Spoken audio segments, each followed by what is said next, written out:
राजनीति भी शतरंज की गीटियों की तरह होती है।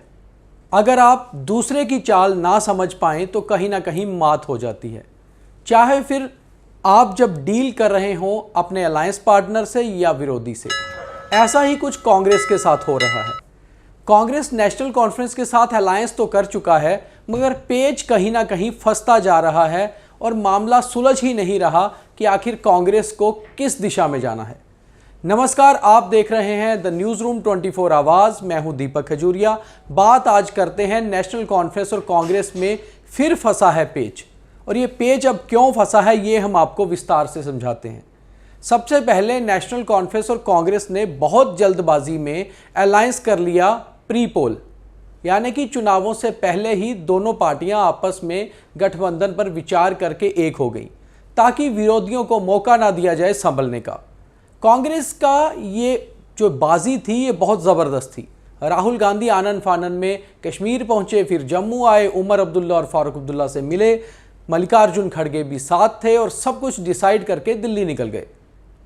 ऐसे में शुरू से ही ऐसा लगने लगा कि शायद नेशनल कॉन्फ्रेंस और कांग्रेस में सब कुछ सही हो गया है और जम्मू कश्मीर में अगली सरकार इन दोनों पार्टियों की ही बन जाएगी। चाहे फिर छोटे मोटे दल इनके साथ आए या नहीं आए, फर्क नहीं पड़ता। और कहीं ना कहीं अंदर खाते बीजेपी को भी ये बहुत बड़ा चैलेंज लगने लगा। मगर बीजेपी अपनी धीरे धीरे चली हुई कछुए की चाल से मजबूत होती जा रही है और कांग्रेस बैकफुट पे आती जा रही है। कारण यह है कि कांग्रेस ने अभी तक अपनी जो बहुत अहम माने जाने वाली जम्मू की सीटें हैं उन पर भी अपनी टिकट्स अभी फाइनल नहीं की हैं। कांग्रेस के बड़े नेता हों, कांग्रेस के युवा नेता हों या कार्यकर्ता, सब अंदर खाते कहीं ना कहीं इस बात पर लगातार चिंता भी कर रहे हैं और चिंतन मंथन भी कि कारण क्या है, उनकी पार्टी टिकट्स फाइनल क्यों नहीं कर रही। यहां तक कि जो जम्मू की सीट्स हैं जहां से नेशनल कॉन्फ्रेंस के कैंडिडेट्स ने चुनाव लड़ना है, वो भी सीट्स फाइनल हो चुकी हैं। जम्मू नॉर्थ पर नेशनल कॉन्फ्रेंस अपना कैंडिडेट अजय सधोत्रा के रूप में दे चुकी है, मगर अभी तक जम्मू वेस्ट, जम्मू साउथ और जम्मू ईस्ट पर कांग्रेस ने अपने कैंडिडेट नहीं दिए हैं, जबकि बीजेपी को कैंपेन शुरू किए हुए भी 3 से 4 दिन हो चुके हैं। ऐसे में कांग्रेस बैकफुट पे है, ये बात तो आप समझ चुके होंगे। अब इसके बाद जो कांग्रेस की दशा है वो ये है कि पहले ही 40 सीटों का दावा करने वाली कांग्रेस 32 पे चुनाव लड़ रही है। 51 सीट्स वो अपने अलायंस पार्टनर नेशनल कॉन्फ्रेंस को दे चुके हैं। अब जब कांग्रेस 32 पे चुनाव लड़ रही है और 5 सीटों पे फ्रेंडली कॉन्टेस्ट है, वो सारी फ्रेंडली कॉन्टेस्ट वाली सीट्स वो हैं जहां पर कांग्रेस सीट जीत सकती थी, मगर फ्रेंडली कॉन्टेस्ट के चक्कर में कहीं ना कहीं कांग्रेस का पेच ही अपने दोस्त के जरिए फंस जाएगा। यानी कि बनिहाल में उनके पूर्व अध्यक्ष विकार रसूल वानी चुनाव लड़ रहे हैं और उनकी सीट जीतने के चांसेस भी अच्छे खासे थे, मगर फ्रेंडली कॉन्टेस्ट ने कहीं उनका पेच फंसा दिया। वहीं ऐसा ही हाल भद्रवा में है, डोडा में है और नगरोटा में है। नगरोटा जो कभी जम्मू का एक खास सीट हुआ करती थी कांग्रेस के लिए, हालांकि चाहे वहां नेशनल कॉन्फ्रेंस का वोट अच्छा खासा था, मगर फ्रेंडली कॉन्टेस्ट ने कहीं ना कहीं मामला फंसा दिया। और कांग्रेस को समझ बूझ रखने वाले नेता तो ये भी कह रहे हैं कि नेशनल कॉन्फ्रेंस को नगरोटा सीट दे देनी चाहिए थी और नॉर्थ सीट कांग्रेस को अपने पास रखनी चाहिए थी, और ऐसे में नॉर्थ नेशनल कॉन्फ्रेंस को देके नगरोटा में फ्रेंडली कॉन्टेस्ट करके कहीं ना कहीं कांग्रेस ने अपना हिस्सा जो है वही नेशनल कॉन्फ्रेंस को दे दिया। अभी भी नेशनल कॉन्फ्रेंस और कांग्रेस के पेच सुलझ नहीं रहे और यही हाल राजौरी पुंछ में भी है। राजौरी की मुख्य सीट पर भी नेशनल कॉन्फ्रेंस और कांग्रेस नहीं सुलझ रही कि आखिर किस तरफ वो सीट जाएगी। वैसा ही हाल कुछ सुरंगकोट का है। सुरंगकोट में जहां चौधरी शाहनवाज अपनी ताल ठोक रहे हैं कांग्रेस का दावेदार होकर, और वो राहुल गांधी के बहुत नज़दीकी हैं, एक युवा नेता हैं, और वहां से अगर अकरम जो नेशनल कॉन्फ्रेंस के एक तेज तरार नेता है, अगर फॉर्म भर देते हैं, नॉमिनेशन भर देते हैं, तो वो भी पेच कहीं ना कहीं फंस जाएगा। यानी कि नेशनल कॉन्फ्रेंस अभी भी इंतजार कर रही है कि कांग्रेस कुछ और सीटों पर फ्रेंडली मैच खेले। ऐसे सारे फ्रेंडली मैचेस का कांग्रेस को नुकसान भी हो सकता है और नेशनल कॉन्फ्रेंस को फायदा भी, मगर कहीं कांग्रेस का फायदा नजर नहीं आ रहा। कांग्रेस के बिलावर सीट पर एक बड़े नेता हुआ करते थे मनोहर लाल शर्मा। आज वो कांग्रेस के साथ बातचीत तो कर रहे हैं, मगर इस बात पर सारा पेच चढ़ा है कि वो कांग्रेस में वापस तब आएंगे अगर वहां से फिर नेशनल कॉन्फ्रेंस कोई सीट ना लड़े। यही हाल गूल गुलाबगढ़ का भी है, अरनास का भी है, जहां से कांग्रेस के दिग्गज नेता एजाज खान और उनके छोटे भाई दोनों 2 सीटें जीतकर आए थे, मगर आज वो भी कांग्रेस में वापस आने से यही कतरा रहे हैं कि बेटर है कि वो इंडिपेंडेंट जीतें और फिर कांग्रेस में आए। क्योंकि कांग्रेस में आकर अगर नेशनल कॉन्फ्रेंस से लड़ना है और बीजेपी से भी लड़ना है तो बेहतर है कि इंडिपेंडेंट तौर पे लड़ा जाए। कम से कम इंडिपेंडेंट तौर पे अपने हिसाब से तो चुनाव लड़ेंगे, और अगर कांग्रेस की टिकट मिलती है तो सब कुछ डिसाइड हाई कमांड करेगा कि कौन फ्रेंडली मैच खेलेगा और किसके साथ आपको चलना है। तो ऐसे में कांग्रेस के नेता भी कहीं ना कहीं बैकफुट पे जा रहे हैं।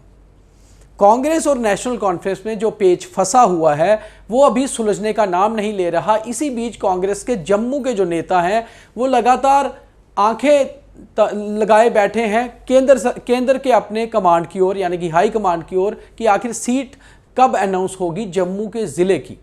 और जब जम्मू के ज़िले की सीट अनाउंस होगी तो यहाँ भी बागी उम्मीदवार ना आ जाएं, इसका भी कांग्रेस को डर सता रहा है। वहीं इसी बीच खबर कांग्रेस के सूत्रों से ये भी आ रही है कि रविवार को, यानी कि अभी 2 दिन बाद 1 सितंबर को एक बैठक होगी दिल्ली में कांग्रेस सीईसी की, सेंट्रल इलेक्शन कमीशन कांग्रेस का जो है, उसमें यह फैसला लिया जाएगा कि कांग्रेस के 2nd और 3rd फेज के प्रत्याशी कौन होंगे। ऐसे में अगर 2 तरीके लिस्ट बाहर आती है, जबकि कैंपेन करने के लिए मात्र 27 से 28 दिन मिलेंगे 3rd फेज वालों को और 2nd फेज वालों को करीबन 22 से 23 दिन, और उसके बीच में भी अगर आपके रूठे हुए कुछ कैंडिडेट बाहर आ गए तो उनको मनाने में ही करीबन 1 हफ्ता निकल जाएगा। तो फिर आपके पास कैंपेन के बचे 15 से 20 दिन। तो 15 दिन की कैंपेन में क्या आपको लगता है कि कांग्रेस वो जलवा कर पाएगी जो कांग्रेस ने पिछले 5 सालों से चुनाव के इंतजार में ही नहीं किया? कांग्रेस अभी तक जम्मू शहर के बड़े सीटों पर भी कैंडिडेट डिसाइड नहीं कर पा रही, जहां पर कभी कांग्रेस के पूर्व दिग्गज नेता और मंत्री मंगत राम शर्मा जीता करते थे, यानी कि जम्मू वेस्ट। वहां कांग्रेस के पास कोई ऐसा चेहरा ही नजर नहीं आ रहा जिसे चुनाव लड़ाएं। तो ये हालत है कांग्रेस की अंदर खाते में, जो ये दावा करती हैं कि जम्मू कश्मीर में सरकार बनाएंगे, सब कुछ बदल चुका है। तो शायद कांग्रेस जम्मू कश्मीर में राहुल गांधी के स्टाइल से काम नहीं कर रही, नहीं तो 2024 के लोकसभा चुनावों जैसे कांग्रेस भी जम्मू कश्मीर में सरप्राइज कर सकती थी। और अभी भी कांग्रेस के कार्यकर्ता को उम्मीद है कि अगर वो अच्छे कैंडिडेट्स देते हैं तो वो सरप्राइज कर सकते हैं और अच्छा खासा सरकार में योगदान रख सकते हैं।